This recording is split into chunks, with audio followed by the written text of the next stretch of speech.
बोलो जयकारा बोल मेरे श्री गुरु महाराज की जय। बोलिए श्री परमहंस दयाल जी महाराज की जय।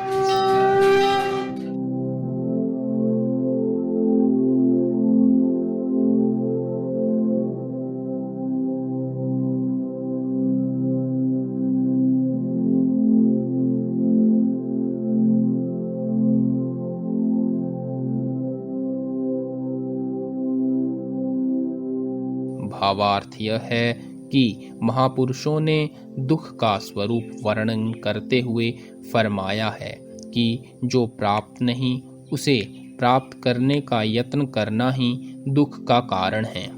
दूसरे शब्दों में ईश्वरीय इच्छा, गुरुदेव की मौज और उनके हुक्म को न मानकर जीव सदैव दुखी रहता है।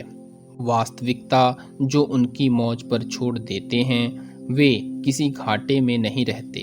किसी महापुरुष का कथन है, चिंता न कर अचिंत रह, तोरी चिंता में कीन, नया रोज रोजी नई, कब तक तोहे न दीन। भगवान की यह वाणी सत्य है। जो उसके जिक्र अर्थात सिमरण में रहता है उसका फिक्र भी उसे होता है। यह चाहना ही दुख का बीज है। किसी संत का वाक्य है, चाह गई चिंता मिटी, मनवा बेपरवाह, जिसको कुछ ना चाहिए सोई शहंशाह। किंतु यह बातों की खिचड़ी पकाने वाली बात नहीं। जो पूर्णतः इसको व्यवहारिक रूप देते हैं वही इस आनंद के भागी बनते हैं।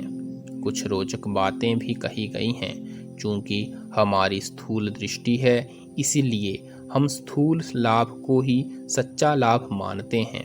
जैसे बच्चे को प्रारंभ में प्रलोभन देकर पढ़ने के लिए भेजा जाता है, किंतु जब वह बड़ा होता है तो उसे विद्या प्राप्ति के महत्व का पता चलता है।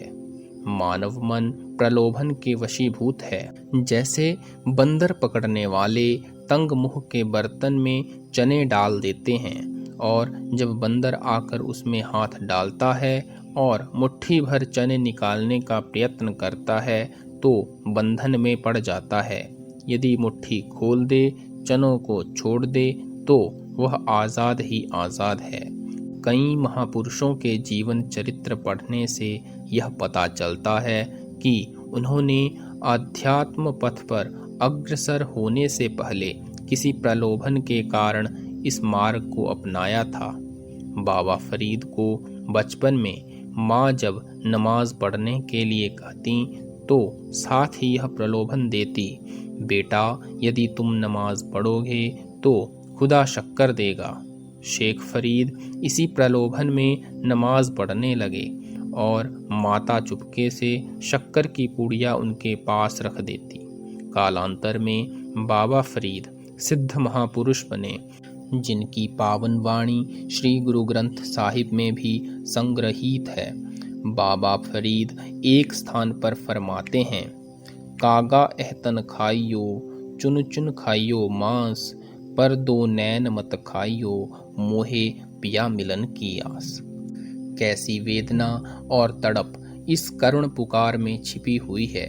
विरहणी के दर्शन प्यासे नेत्र तो सदा प्रीतम के मार्ग में बिछे रहते हैं। शायद इसी प्रकार का कुछ प्रलोभन गुरु भक्तों के लिए गुरु महिमा में दिया गया है, किंतु जो इन बातों पर सत्य निष्ठा ले आते हैं काम उनका ही बनता है। जो प्रेमी सुबह सवेरे उठकर नित्य प्रति श्री गुरु महिमा का पाठ करते हैं, इसके अनुसार आचरण हो तो सोने पर सुहागे वाली बात है। सच्चे साधक तो सदा उसके रंग में ही आनंद मानते हैं।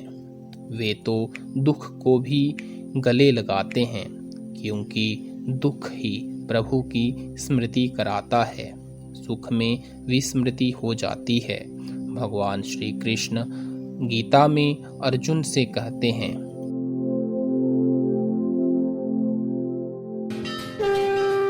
बोल जयकारा बोल मेरे श्री गुरु महाराज की जय। श्री परमहंस दयाल जी महाराज की जय।